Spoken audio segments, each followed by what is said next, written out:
बिस्मिल्लाहिर्रहमानिर्रहीम, अस्सलाम वालेकुम। आप देख रहे हैं हमारे यूट्यूब चैनल और मैं मोहम्मद हारून शिनवारी हूँ। नाजरीन, कल रात इंतहाई अहम थी और कल रात बड़े बड़े फैसले हुए हैं। इस व्लॉग में हम डिस्कस करेंगे सबसे पहले इमरान खान का तलखखेज इंटरव्यू। इमरान खान साहब ने एक निजी टीवी को इंटरव्यू दी हुई है, उस पर हम बात करेंगे। दूसरे हम बात करेंगे नून लीग के अंदर बगावत भड़क उठी है। नून लीग की अपने ही लोगों में जो है वो बगावत जो है वो चल रही है आजकल। तीसरे हम डिस्कस करेंगे सदर का किरदार जो इन सारे मामलात में था और उस पर हम तफसीली गुफ्तगू करेंगे। और लास्ट में हम डिस्कस करेंगे एक गैर सियासी शख्स का पाकिस्तान तहरीक इंसाफ में शमूलियत का इम्कान है और उसको पाकिस्तान तहरीक इंसाफ से टिकट भी दिया जा सकता है। नाज़रीन, तो सबसे पहले आते हैं नून लीग की बगावत पर। नून लीग में जो है वो बगावत उठी है, भड़क उठी है। सब लोग जो है वो एक दूसरे पर जो है वो पंजाब इलेक्शन में इत्तेमाद की इलेक्शन में जो है वो नाकामी का जो है वो जो सबब है वो एक दूसरे को ठहराते हैं। इस सब मामले में जो है और इन सब लोग जो है मुस्लिम लीग नून की वो वज़ीर आज़म शहबाज शरीफ को जो है वो करार देते हैं कि सब जो कुछ भी हुआ, ये सब कुछ हुआ, इसका जो है वो जिम्मेदार वज़ीर आज़म शहबाज शरीफ साहब है। और ये है कि उसका तरीक़ेकार, जो सियासत का तरीक़ेकार है वो गलत है, वो ठीक नहीं है। जब शहबाज शरीफ साहब सियासत का तरीक़ेकार ठीक करेगा तब जो है वो नून लीग के लिए अच्छा ही होगा। अगर शहबाज शरीफ साहब ने सियासत का तरीक़ेकार ठीक नहीं किया तो तब तक नून लीग को इसी तरह जो है वो शिकस्त जो है वो होगी और सूरत हाल जो है वो कंट्रोल में नाकाम रहेगी। इस सब में जो है वो राना सनाउल्लाह साहब जो वज़ीर दाखिला है और अता तारा साहब जो अहम किरदार अदा किया हुआ है, इन दोनों ने पंजाब के अंदर ये सब जो कुछ हुआ, ये सब अंदर इन दोनों का इंतहाई अहम किरदार था। अब जो है अता तारा साहब बता रहे कि मेरा तो कुछ भी नहीं था क्योंकि गुनाहगार तो सब राना सनाउल्लाह साहब है, फैसले वो करते थे, सब काम वो करते थे, मैं तो उसके हाँ में हाँ मिलाता था क्योंकि मैं तो उसकी जो है वो नीचे यानी उसके अंडर जो है वो काम करता था, इसलिए सब की जिम्मेदार जो है वो है। मैं अदम एतमाद का वोट लाना चाहता था लेकिन राना सनाउल्लाह ये नहीं चाहता था कि अदम एतमाद का वोट जो है वो ले आए। अब इन सब में जो है राना सनाउल्लाह साहब को वज़ीर आज़म साबिक़ वज़ीर आज़म मियां नवाज शरीफ साहब ने लंदन बुलवाया है और वहां पर उसके साथ जो है वो तफसीली गुफ्तगू होगी और वहां पर जो है उनके साथ मुलाकात होगी। अब जरा सोचिए ये कितनी शर्म की बात है कि पाकिस्तान की फैसले अब लंदन में हो रहे हैं। वो साबिक़ वज़ीर आज़म वो पाकिस्तान आने की जहमत नहीं करते, वो पाकिस्तान आना गवारा नहीं समझते, उसको पाकिस्तान आना एक गुनाह लगता है, वो पाकिस्तान आना ही नहीं चाहते। चूंकि इसका तरीक़ेकार जो है वो कुछ और बनाया गया था कि पंजाब में जो है वो वज़ीर आला हमज़ा शहबाज बन जाएगा, इसके बाद इमरान खान को नाअहल किया जाएगा और पाकिस्तान मुस्लिम लीग नून की जो है वो साबिक़ा सदर था और पाकिस्तान के वज़ीर आज़म मियां नवाज शरीफ साहब के लिए जो है वो रास्ते कुल दी जाएंगे और फिर वो आएगा, लेकिन ऐसा हुआ नहीं। इसलिए जो है अब उसको ने साबिक़ वज़ीर अब जो है वो मौजूदा जो वज़ीर दाखिला है उसको बुलाया हुआ है।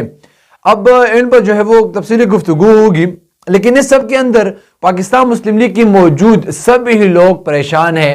सभी लोग एक दूसरे को जिम्मेदार ठहराते हैं, चाहे शायद खाकान अब्बासी हो, चाहे ख्वाजा आसिफ साहब हो, चाहे मरियम नवाज साहिबा हो, चाहे मरियम नज़ीर साहिबा हो, चाहे नवाज शरीफ हो, शहबाज शरीफ साहब हो, ये सब जो है वो आपस में एक दूसरे को जिम्मेदार ठहराते हैं इस वाक़े के।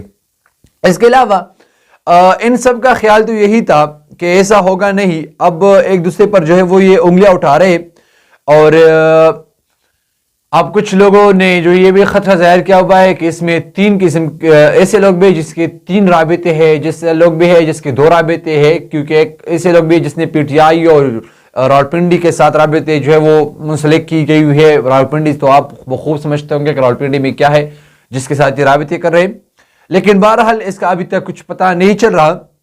मुस्लिम लीग की अपनी ही एमपीए नाराज है इनसे, अपनी ही एमपीए बगावत पर भड़क उठी है और वो कहती है कि अगर हम पंजाब के अंदर जल्दी इलेक्शन में जाए तो हो सकता है कि हमें जो है वो कोई वोट भी ना दे, अवाम हमसे जो है वो नाराज है क्योंकि परजलाई साहब ने हमें कोई फंड नहीं दी। उस्मान बुज़दार साहब की हुकूमत में भी हमें इंतहाई में दूध फंड मिले जिसमें हमने अवाम इलाके में काम नहीं की, अब अवाम हमें वोट नहीं दे पाएंगे। अब जो है अवाम इंतहाई गुस्से में है, तो इस वक्त में जो है वो वोट इंतहाई मुश्किल है क्योंकि हमारे पास फंड नहीं थे और ऐसे कुछ और वाक़यात भी है जो ये बता रहे हैं। इसके अलावा कल इमरान खान साहब ने हम टीवी को एक इंटरव्यू दी हुई है और इस इंटरव्यू में उन्होंने अजीब अजीब इंकशाफात की हुई है। उस इंटरव्यू में इमरान खान साहब बताते हैं कि सर्वे ये बता रही है कि पीटीआई जिसको भी टिकट देगा वो जीत जाएगा। यानी पाकिस्तान की जो सर्वे हो ये बताते हैं कि पाकिस्तान तहरीक इंसाफ यानी बेट का निशान जिसका भी होगा वो जीत का निशान है, वो जीत जाएगा। यानी बेट के निशान पे हारना इंतहाई जो है वो इम्पॉसिबल हो चुका है। अब इस सब में जो है उसने ये भी बताया कि काप लीग के साथ जो है अगर काप लीग हमारे साथ मिल पाएंगे, अगर काप लीग हमने बार बार काप लीग को ऑफर दी कि हमारे पीटीआई में शामिल हो जाए, अगर वो शामिल हो गई तो इसको दोनों का फायदा है, यानी हमें भी फायदा है और काप लीग को भी फायदा है। यानी परवेज इलाही साहब को ये फायदा होगा क्योंकि उसका ताल्लुक फिर पीटीआई से होगा, वो बेट पे इलेक्शन, बेट के निशान पे इलेक्शन लड़, यही पैदा होगा कि उसको जो है वो ज्यादातर वोट मिलेंगे और उसको दोबारा वज़ीर आला भी मुंतखब किया जा सकता है या उसकी घर वालों को जो है वो बड़े बड़े ओहदे दी जा सकती है। अब चूंकि फिर दूसरा फायदा काप लीग साहब की होगा कि परवेज इलाही साहब जो है वो सीट एडजस्टमेंट चाहती थी पहले, लेकिन फिर उसने सीट एडजस्टमेंट पर कोई बात ही नहीं की।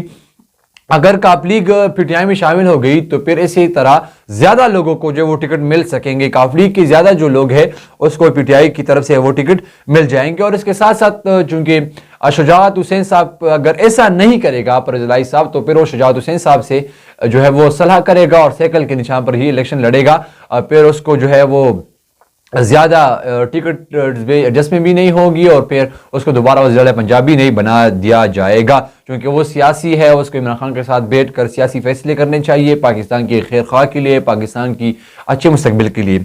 ये होना यही चाहिए था। इमरान खान ने जो है वो कहा कि काप लीग ने इंतहाई मुश्किल वक्त में हमारा साथ दिया, उसका एहतराम करते हैं, उसके फैसला हमारे लिए जो है वो ठीक होगा, जो फैसला करेगा वो जो है वो उसूली तौर पर जो है काप लीग ने हमारे साथ इंतहाई बड़ी कुर्बानी दी। इत्तेहादी हुकूमत में 3 साल गज़ाब जैसा था, यानी इत्तेहादी हुकूमत में लोग जो है वो तरह तरह का डिमांड करते थे, कोई फंड मानते थे तो और इत्तेहादी हुकूमत एक बड़े चैलेंजेस है। उम्मीद है आइंदा जो भी हुकूमत आएगा वो इत्तेहाद पे नहीं बनाया जाएगा और वो जो है वो अकेला सख्त फैसले करेंगे और फिर पाकिस्तान के लिए उसकी जो है वो मुस्बत जो इमेज है वो जा सकती है। इसके अलावा उसने बताया कि जनरल बाजवा जो रिटायर्ड जनरल साहब था, वो बाजवा ने खुद एक्सटेंशन मांगी, यानी मैंने उसको एक्सटेंशन देने की ख्वाहिश नहीं थी, जनरल बाजवा की ख्वाहिश थी कि मुझे एक्सटेंशन दिया जाए। तो जिस पर जो है वो कुछ अफसर ने भी एक्सटेंशन देने को कहा, यानी फौज के अंदर या कुछ और अफसरानों ने भी हमें भी बताया कि जनरल बाजवा को एक्सटेंशन दिया जाए और जनरल बाजवा खुद भी एक्सटेंशन मानते थे, जिसके गवाह मेरे पार्टी के 2-3 लोग भी है, यानी वो भी थी हमारे साथ जिसने जनरल बाजवा ने एक्सटेंशन मांगी थी। इसके बाद उसने कहा कि पंजाब में एस्टेब्लिशमेंट हमारे खिलाफ थी, एस्टेब्लिशमेंट नहीं चाहती थी कि पीटीआई काप लीग इसमें कामयाब होंगे, लेकिन काप लीग के कुछ लोगों और ने जो है वो इंतहाई कुछ लोग पहले कम हुए। इसके बाद मोनिस इलाही साहब पाकिस्तान में नहीं थे, वो फ्रांस में थे, स्पेन में थे मेरे ख्याल में, और इसी तरह जो है हमें फिर भी जो है वो शिकस्त हमने दी उसको, और इसे लग रहा है कि पाकिस्तान का एस्टेब्लिशमेंट अब जो है वो कुछ फैसले नहीं कर पाएंगे। पाकिस्तान का असल एस्टेब्लिशमेंट जो है वो पाकिस्तान की अवाम है। इस विला की तीसरी जो हिस्से है वो है पाकिस्तान तहरीक इंसाफ में एक गैर सियासी शख्स जो मोटिवेशनल स्पीकर है, कासिम अली शाह साहब, नाम तो सुना होगा सबने। कासिम अली शाह साहब ने जो है वो ज़मान पार्क में इमरान खान साहब से मुलाकात की है और उस मुलाकात में कासिम अली शाह साहब ने ख्वाहिश की है कि मुझे पीटीआई की टिकट दी जाए, और उसने खान साहब से यही सवाल भी किया कि मुझे सियासत में आना चाहिए क्योंकि मैं पाक भी हूँ, मैं टैक्स भी देता हूँ, मैं शफाफ भी हूँ, मेरे ऊपर जो है वो केसेस भी नहीं है, क्या पीटीआई मुझे टिकट देगी, आप मुझे टिकट देंगे? तो इस पर जो है वो इमरान खान साहब ने जवाब दिया कि हमें जो है वो ऐसे लोगों की तलाश है, हम ऐसे लोग जो है वो ढूंढते हैं जो साफ और शफाफ हो। और इस पर जो है वो खान साहब ने एक मुस्कुरा कर बात भी की कि जो साफ और शफाफ लोग हैं, वो जो ईमानदार लोग हैं, वो डरते ज़्यादा है। और इस पर जो है वो अभी तक फैसला नहीं हुई कि कासिम अली शाह साहब को टिकट मिलेगा या नहीं मिलेगा, लेकिन अलबत्ता अगर कासिम अली शाह को टिकट मिल गया तो ये पाकिस्तान तहरीक इंसाफ की तरफ से जो है वो अच्छी बात है। नाज़रीन, एक ज़माना हुआ करता था जो सदर हाउस जो है या सदर सिर्फ जो है वो मोहर लगाने और दस्तखत तक महदूद रहते थे। सदर का काम यही होता था कि वो दस्तखत करे और मोहर लगाए लेटर्स पर, इस्तीफों पर और कुछ पर। لیکن موجودہ صورتحال میں صدر صاحب نے انتہائی امپورٹنٹ رول ادا کیا. اس نے کرائسس میں جو ہے وہ انتہائی اہم رول ادا کیا, اور کچھ دنوں میں صدر صاحب کا رول اور بھی بڑھ جائے گا, اور صدر صاحب جو ہے وہ ایک اور کچھ بھی کرنے والے ہیں جو انشاءاللہ آگے ولاگوں میں ہم ڈسکس کریں گے. ابھی تک جو ہے وہ میرے اطلاعات کے مطابق ہمیں جو ہے وہ خبر موصول ہوئی ہے, وہ تو ہوئی ہے لیکن اس کو ہم نے کنفرم نہیں کیا. انشاءاللہ تعالی آگے ولاگ میں ہم آپ کو بتائیں گے کہ صدر کیا کچھ کرنے والے ہیں, لیکن صدر ایک اہم کام کرنے والے ہیں جس پر ہم آگے ولاگ میں انشاءاللہ تعالی تفصیلی گفتگو کریں گے. اب تک لینا ہی, آگے ولاگ کے لیے دیجیے اجازت. اللہ.